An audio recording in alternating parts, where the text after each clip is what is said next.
Capítulo 1. Ande na sua autoridade. Ande na autoridade que lhe foi dada por Deus, ou alguém a tomará e a usará contra você. À medida que sirvo ao Senhor, eu percebo cada vez mais que Ele usa circunstâncias e pessoas para nos preparar para cumprir o seu chamado para as nossas vidas. Em 1983, deixei minha carreira de engenheiro para entrar para o Ministério de Auxílio em Tempo Integral em uma igreja muito grande. Na minha posição, eu servia ao pastor, à sua esposa e a todos os ministros convidados que chegavam cuidando de várias tarefas a fim de poder liberá-los para a obra que Deus os havia chamado a fazer. Depois de 4 anos, Deus me liberou para ser o pastor de jovens de uma outra grande igreja. Na semana em que eu deveria sair, um jovem que também fazia parte da equipe disse à minha esposa que Deus havia lhe dado uma palavra para mim. Desde então, a palavra tem ecoado em meus ouvidos como uma advertência, protegendo-me debaixo da sombra de sua sabedoria e força. Como acontece como qualquer palavra que procede realmente de Deus. Ela se tornou um leme para o meu coração e um fundamento para me livrar da incerteza. Aquele homem advertiu minha esposa dizendo: se o John não andar na autoridade que Deus lhe deu, alguém a tirará dele e a usará contra ele. Essa palavra exerceu um impacto imediato em mim. Reconhecia como a sabedoria de Deus, mas não tinha o pleno entendimento sobre como aplicá-la. Esse conhecimento só viria ao longo dos anos que se seguiriam. Uma experiência transformadora. No início de 1990, o Senhor confirmou que o seu chamado para minha vida naquele tempo era viajar e ministrar. Depois de estar na estrada por pouco tempo, tive uma experiência transformadora através da qual finalmente compreendi as palavras de instrução que Deus havia me dado anos antes. Começamos a dirigir algumas reuniões em uma igreja em uma quarta-feira à noite e estávamos programados para continuar no domingo. O Espírito de Deus moveu-se de forma poderosa e houve libertações muito fortes, curas e salvação. A presença de Deus nos cultos aumentava a cada noite. Na primeira semana, uma senhora envolvida no movimento Nova Era foi gloriosamente liberta. Essa libertação pareceu ser o catalisador que impulsionou as reuniões.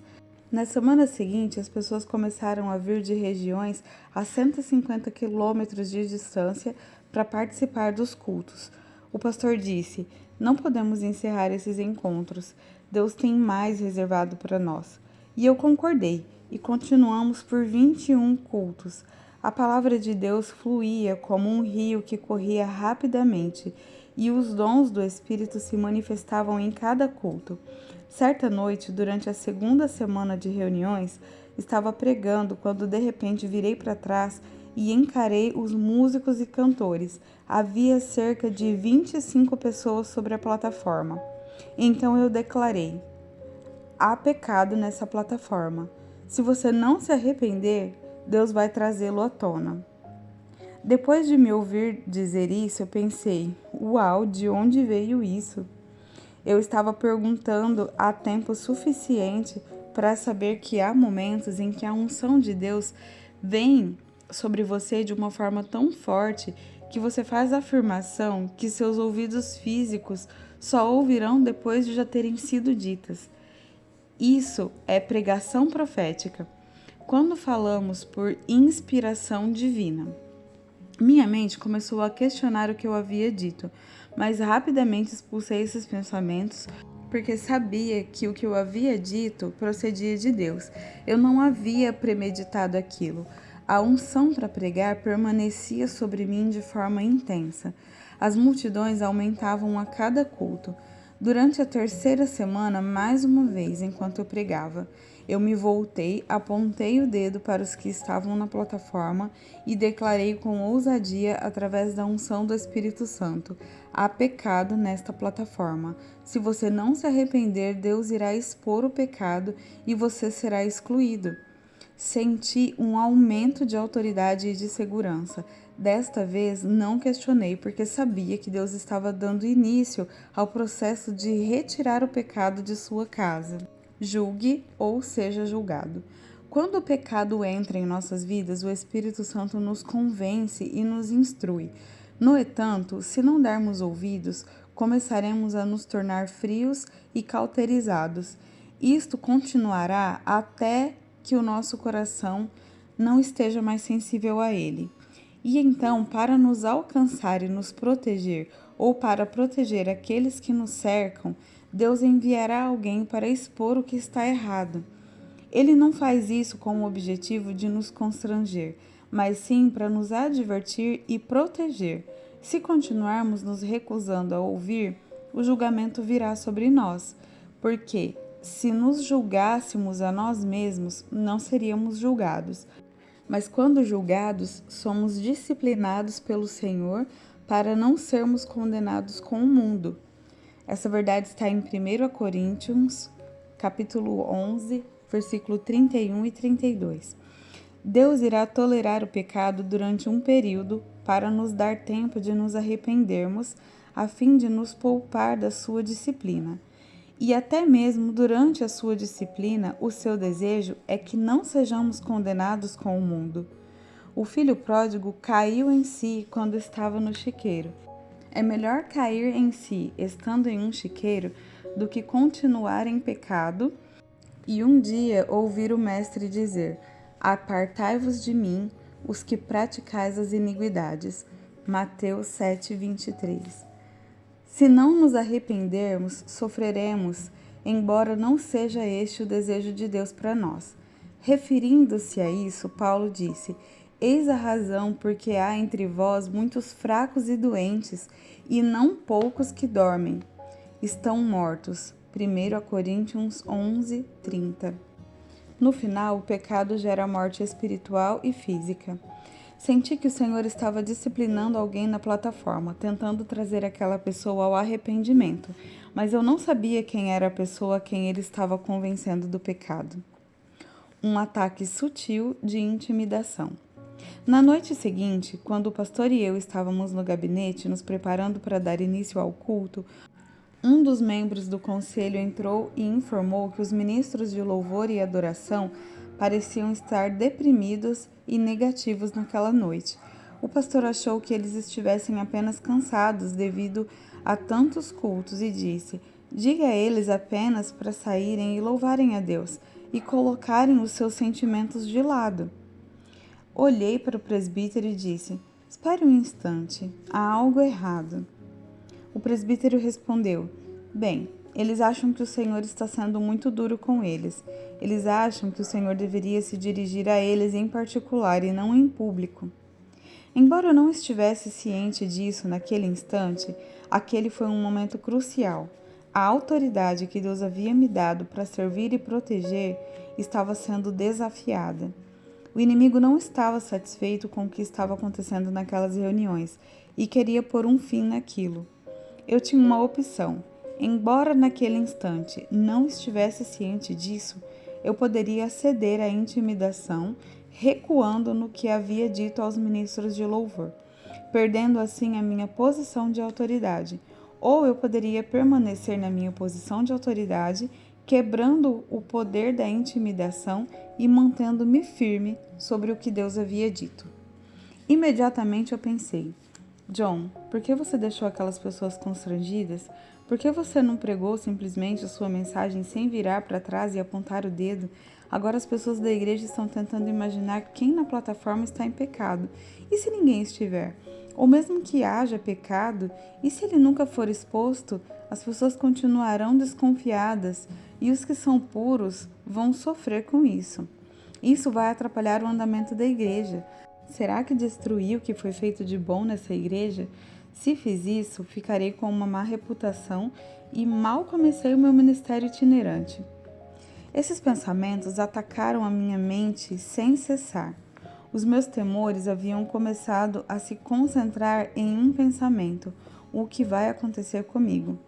É assim que a intimidação muda o seu foco. O motivo.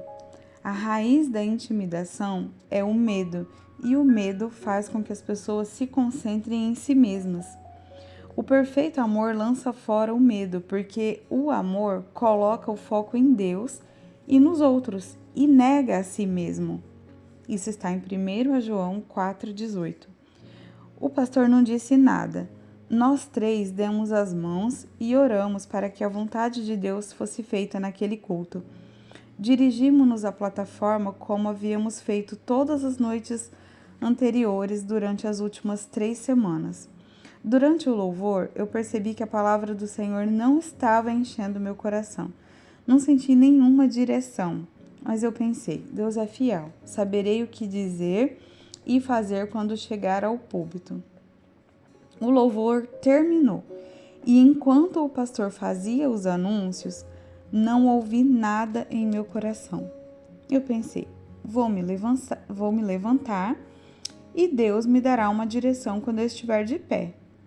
Eu não sou do tipo que prepara esboços e tem os sermões prontos antes de pregar.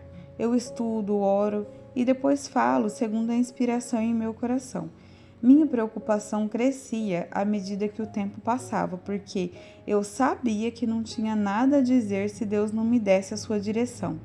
Então o pastor me chamou, subi ao púlpito e, como não tinha direção, eu disse: vamos orar. Enquanto orávamos, continuei a não receber nenhuma direção.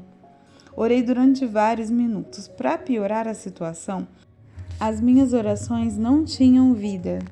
Era como se minhas palavras estivessem saindo de minha boca apenas para caírem aos meus pés. Pensei, o que vou fazer? Decidi pregar uma mensagem baseada em salmos que eu já havia pregado antes. Enquanto eu pregava, não senti nenhuma vida, nenhuma unção na mensagem. Eu me esforçava para manter os meus pensamentos em ordem. Parecia que Deus não estava em lugar algum onde eu pudesse encontrá-lo. Eu pensava, por que eu disse isso? Ou onde eu quero chegar com isso? Foi como se eu estivesse sendo guiado por uma confusão e não pelo Espírito Santo. Eu me consolava com o pensamento de que Deus iria se manifestar e me salvar daquele caos onde eu havia me metido. No entanto, as coisas só pioraram. Finalmente, eu encerrei a mensagem e o culto depois de cerca de 35 minutos. Desnorteado, eu voltei ao lugar onde estava hospedado. Deus, por que o Senhor não se manifestou? Eu perguntei. Todos os cultos foram maravilhosos e poderosos, mas esse culto não teve vida. Se eu fosse aquele povo, não voltaria. Na verdade, eu não quero voltar. Naquela noite, fui para a cama me sentindo como se tivesse engolido um saco de areia. Na manhã seguinte, eu acordei me sentindo como se o saco de areia não tivesse feito digestão, como se tivesse crescido e se transformado em uma duna. Sentia-me tão pesado que não queria sair da cama. A alegria me evitava. Levantei-me para orar e eu perguntei novamente a Deus: por que o Senhor não se manifestou? Não houve resposta. Eu pequei? Eu o magoei? E silêncio. Orei por 1 hora e cada minuto era uma luta. Comecei um CD de louvor e comecei a cantar junto com a música. Raciocinei. Deus nos dá espírito de louvor em vez de espírito angustiado. Preciso me livrar deste sentimento. Entretanto, tudo o que experimentei foi meia hora de um canto sem vida. Fiquei mais frustrado ainda. O que eu fiz? Por que o Senhor não me responde? Depois do almoço, saí e fui até um campo gramado que ficava perto de onde eu estava hospedado. E pensei, vou amarrar o diabo, isso vai resolver. Mas eu era a única pessoa que estava se sentindo amarrada. Fiquei lá fora orando e gritando com o diabo durante 3 horas e quase perdi a voz. Eu precisava entrar e me preparar para o culto. Tentei me consolar. Com toda essa resistência, essa noite Deus vai se mostrar de forma poderosa. John, simplesmente ande por fé. Creia. Passamos pelo louvor, adoração, anúncios e oferta naquela noite, e eu sentia o mesmo mau pressentimento que havia tido na noite anterior. Mais uma vez eu raciocinei. Deus se manifestará assim que eu subir ao púlpito. Fui chamado e outra vez nada aconteceu. Orei pedindo direção e só houve silêncio. Comecei a pregar outra mensagem que havia ministrado antes e fui tomado por uma grande confusão. Não havia vida, direção ou unção. Depois de 5 minutos neste caos, eu disse: irmãos, precisamos orar. Alguma coisa não está certa. Toda a congregação se levantou e todos começamos a orar fervorosamente. A intimidação é revelada. De repente, ouvi a voz de Deus falar comigo pela primeira vez em mais de 24 horas. Ele disse: John, você está intimidado pelas pessoas que estão na plataforma atrás de você. Você foi destituído da sua posição de autoridade e o dom de Deus em você foi apagado. Com essa repreensão suave, uma explosão de luz inundou o meu espírito. Enquanto todos oravam durante os 5 minutos que se seguiram, o Espírito de Deus me levou a percorrer a Bíblia, mostrando-me diversos incidentes em que homens e mulheres ficaram intimidados e como isso fez com que o dom de Deus neles ficasse adormecido. Pude ver como eles abriram mão de sua autoridade e perderam sua eficácia no Espírito. Então, ele me levou a percorrer os últimos anos e me mostrou como eu havia feito a mesma coisa. Imediatamente, comecei a quebrar o poder da intimidação sobre mim mesmo através da oração. Há um exemplo deste tipo de oração no epílogo deste livro. Durante os 75 minutos que se seguiram, eu preguei com base nas passagens que Deus havia me mostrado de forma inflamada. Quando terminei, 2/3 da congregação vieram à frente para receber a libertação da intimidação. Aquele foi o maior culto de todo o congresso de avivamento. Menos de uma semana depois, Deus começou a expor o pecado que havia no meio da equipe de louvor. Descobriu-se que o baixista estava saindo após os cultos e se embriagando. Além disso, um dos cantores estava dormindo com uma jovem da congregação. Ambos foram removidos de suas posições ministeriais. O baixista deixou a igreja, mas o cantor arrependeu-se e foi restaurado em sua caminhada com o Senhor. Pouco tempo depois, a líder de louvor e alguns outros causaram uma divisão na igreja. 1/4 da igreja partiu com ela. Como se constatou mais tarde, ela estava envolvida em adultério e dentro de 1 ano divorciou-se de seu marido. A última notícia que tive foi a de que ela estava vivendo com outro homem. Das famílias que lideraram a divisão, apenas um casal continuava casado. Estas eram as pessoas que haviam reclamado que eu estava sendo muito duro com elas. Deus estava advertindo essas pessoas. Como teria sido melhor se elas tivessem recebido aquela advertência em seus corações. Voltei àquela igreja 2 vezes e descobri que havia unidade e força como nunca antes. O pastor explicou: Deus purificou nossa igreja através daquelas situações e com isso nos tornamos mais fortes. O nosso louvor e adoração nunca foram tão livres. Ele também disse que muito da competição e rivalidade que havia antes já não existia mais. Glória a Deus! O que Deus compartilhou comigo durante aqueles curtos 5 minutos de oração naquele culto expandiu-se para se tornar a mensagem que você está prestes a ler. Ele me levou a pregar esta mensagem em todo o mundo. Como resultado, vi inúmeros homens e mulheres serem libertos do cativeiro da intimidação. Uma mensagem para todos. Embora esta mensagem tenha sido revelada enquanto eu buscava a Deus em meio a um conflito ministerial, não pense que esta lição está limitada aos que ficam atrás de um púlpito. Inúmeros cristãos lutam contra a intimidação. Geralmente, aqueles que são intimados não percebem contra o que estão lutando, como acontece com a maioria dos artifícios de Satanás. A intimidação, ela é disfarçada e sutil, e sentimos os seus efeitos, que são depressão, confusão, falta de fé, e sem saber qual é sua raiz. Se eu tivesse percebido que estava sendo intimidado, não teria tido uma luta como a que ocorreu naquela igreja. Mas eu agradeço a Deus pela lição que essa situação me ensinou. A maioria de nós sente-se frustrada com a intimidação e tenta lidar com suas consequências e frutos em vez de lutar contra a intimidação em si e contra sua raiz. Assim, podemos sentir um alívio temporário, mas não vencemos a luta. Você pode recolher todos os frutos de uma árvore, mas se sua raiz estiver intacta, os frutos acabarão crescendo outra vez. E este ciclo pode ser desanimador, porque ficamos com a sensação de que simplesmente não conseguimos nos livrar desses obstáculos e nós começamos a perder a esperança e a nos contentar em viver muito abaixo do que Deus nos chamou para viver.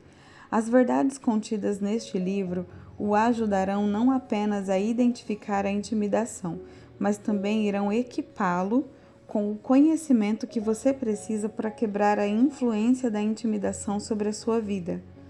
Oro para que, à medida que ler este livro e andar nessas verdades, você seja liberto para cumprir o seu chamado como servo do Senhor Jesus Cristo.